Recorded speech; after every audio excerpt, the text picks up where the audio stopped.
Actually, I'm very pleased with this new choice of Doctor Who. I like this bloke a lot, actually. For starters, he looks a bit like a cross between William Hartnell and doesn't he? So this guy, this new Doctor Who guy, he looks like a cross between William Hartnell and John Bertrand. A bit pissed off.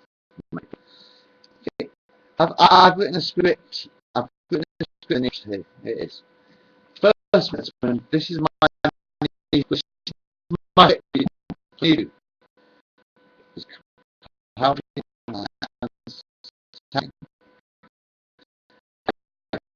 Doctor Who regenerate from this new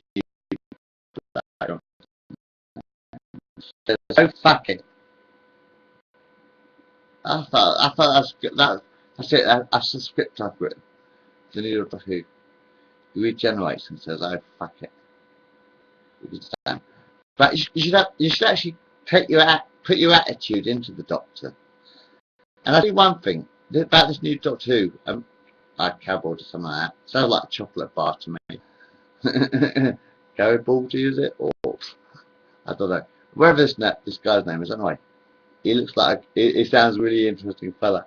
But you should say really, sort of like people come to you, like your Doctor Who, like, come up to you and they say, "Are you going to save the world or not?" He says, "Fuck it. What have you ever done for me?"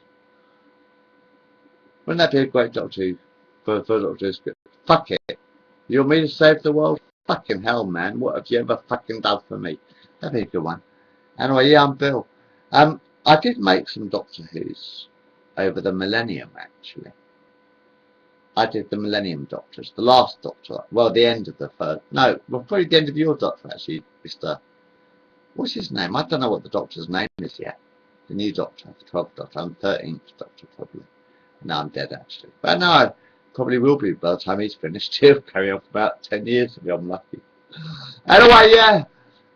Yeah, it's always worth having a Doctor in the house. I like this other bloke, this Matt Smith bloke, but the stories were shit.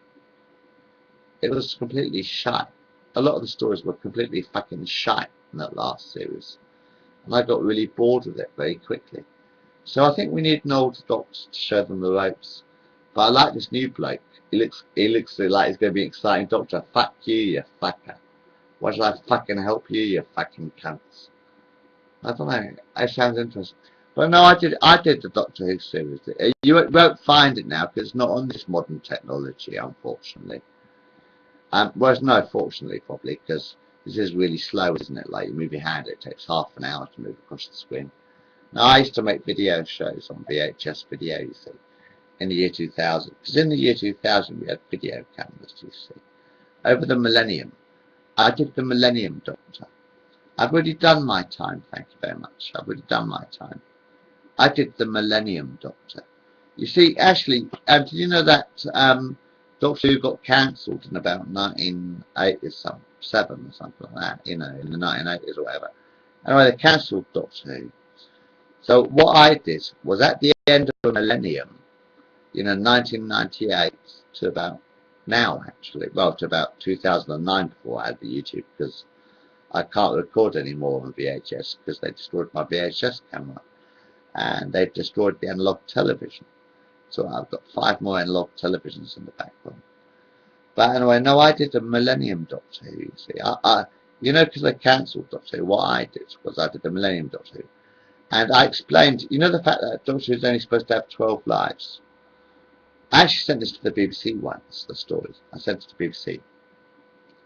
When the Doctor materialises, you have to watch it on VHS, you see, because I'm not converting it to a computer because it's too good. That's too good to convert to a computer. You have to watch it on VHS analog.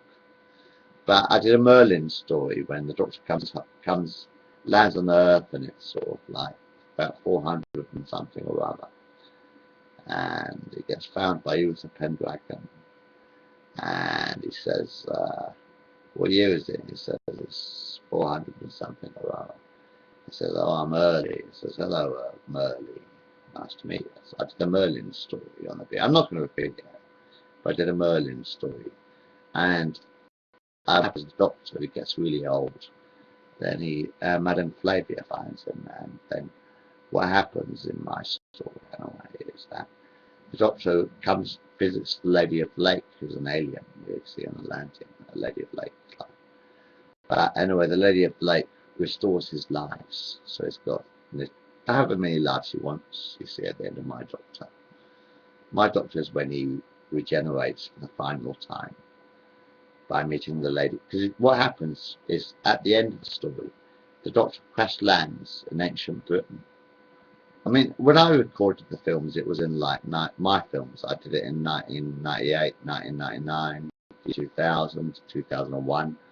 You know, important years. Well, 2002 and stuff, 2003, etc., etc. I did the Millennium, you see, with My Doctor Who's. But most of them are actually on my videotapes. So you have to watch my videotapes to see My Doctor Who's. Because they were all done over the Millennium. You don't remember the Millennium at all, do you? No, because you weren't here. But at the time, I only had the technology to record it on VHS video. Thank God. And then you destroyed the VHS video, and you destroyed the analog television. It's a bit like the Fountain thing, and you destroyed my history. There were only stories. I mean, I didn't have special effects, but I did write these stories on VHS analog. I had nice costumes as well. But anyway, now I like the idea of this new Doctor, that's why. But anyway, the Merlin Doctor, so at the end of the story, because he crash lands in ancient Britain for 40 odd years, like, then he goes and sees the Lady of the Lake, and what the Lady of the Lake, she regenerates the Doctor, sorry, not regenerate, she rejuvenates the Doctor, you see, because the Doctor meets the Lady of the Lake in my Merlin story, you see, because I'm early, you see, because I'm early, and because the Doctor landed like in a magic box in like 400 something AD, and Uther found him and he said, I'm early. What year is it? I'm early. And Uther says, hello Merlin, I'm Uther. And then he meets the Lady of the Lake at the end of the story after meeting Madame Flavia, who comes into it when she detonates the stones or whatever. But anyway, yeah. And then sort of like at the end of my story, the Doctor meets the Lady of the Lake, who's an Atlantean, and she rejuvenates the Doctor to give him eternity of years to play with. So you could have 1,000 Doctor Who's. Now, because I made loads of Millennium Doctor Who's, you see, well, about 12 or 13 stories for the Millennium, plus about 1,000 films. Anyway, yeah, so I did the Millennium Doctors, which was like the year 2000, you see. But you'll never see it because it's all on computer these days. And, my films are made on VHS video analog, most of them, except for the ones you go on YouTube. But I've only done my Doctor story on this, but I might some more. But no, this new Doctor looks quite cool. But now I did a Merlin story, you know, because like the Doctor Who is only supposed to have like 12 regenerations in it. So what my story is like based at the end of the 12th regeneration, you see, or the 12th incarnation. But I think the Doctor has 13 lives. I think the Doctor has like 13 lives. So my story is based right at the end of Doctor Who, where I go back to the Saxon times, and the Doctor Who meets the Lady of the Lake, who rejuvenates him and gives him lots more lives to play with. I like playing with life. I wonder if anyone else made their own Millennium Doctors anyway. I don't know. Funny story.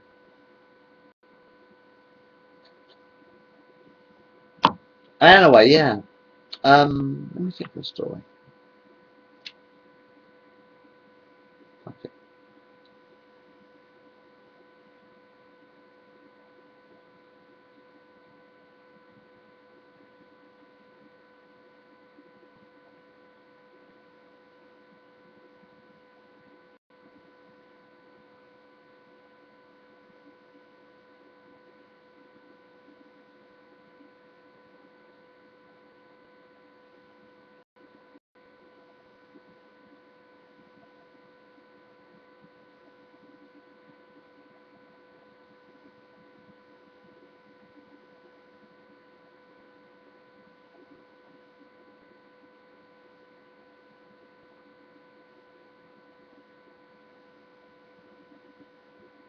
Sorry, that was my impression of Christopher Reeve. What do you think? Hey? No, that's just my impression of Christopher Reeve. No, the camera didn't go wrong. That was just my impression of Christopher Reeve. You never heard of Christopher Reeve? No. No dear. So that was just my impression of Christopher Reeve. Anyway, bloke walks up to Superman. He says, what's that up there in the sky? And Superman says, no, he said, it looks at Superman, right? He says, is it a bird? Is it a plane? And Superman looks up and says, I don't know, I can't move my fucking head.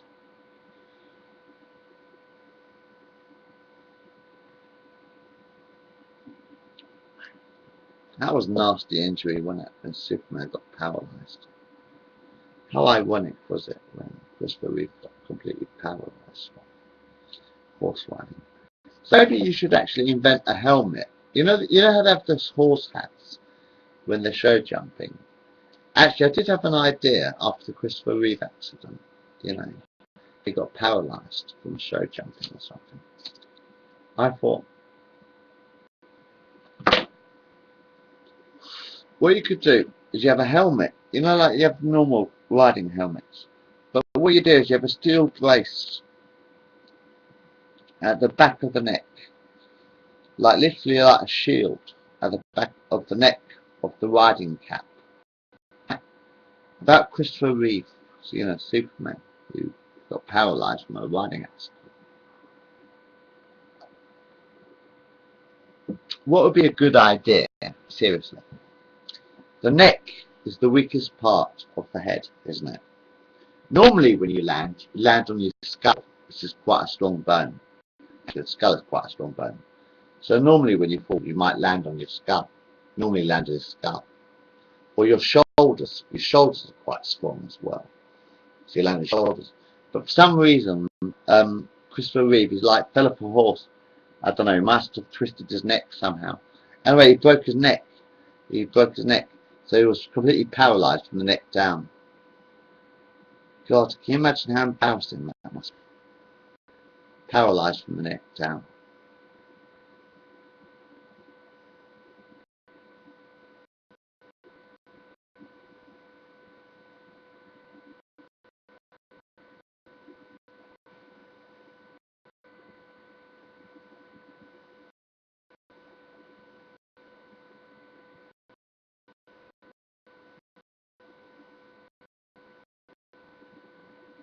Ah, that's alright. That's only a joke.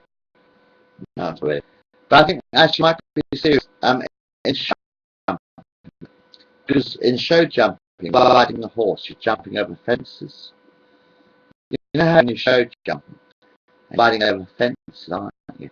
You jump. So if you fall horse, you're going to twist your neck. Last, you could twist your neck like if you fall off a horse. So a good point about show jumping is, you know how you're riding normal little riding hats like that sort of thing. What you should do is you need a neck brace. It would be a very good idea to have a neck brace on your riding helmets. You know how it is when you're riding a horse, especially show jumping sort of thing. Especially when you're show jumping. Because when a horse jumps and you fall off it, you're going to twist your neck. If you have a hat with a steel shield around the hat, literally like a kind of shoulder shield, a shield that reaches down to your shoulders to stop your neck getting broken. Literally to stop your neck getting broken. It might actually be a good idea to have a shield on your helmet behind your neck to protect the neck when you're show jumping.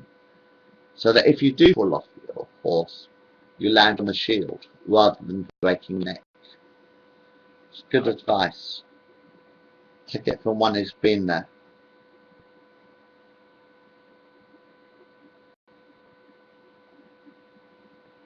Um,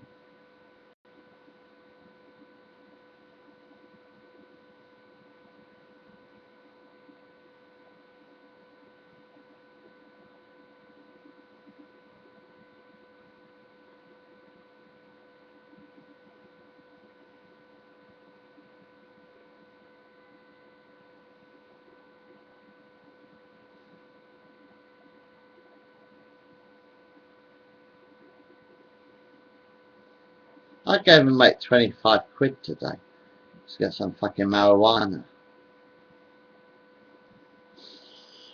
Still fucking smoking my fucking cigarette butts. Talk about pals. I'm going to get this movie now.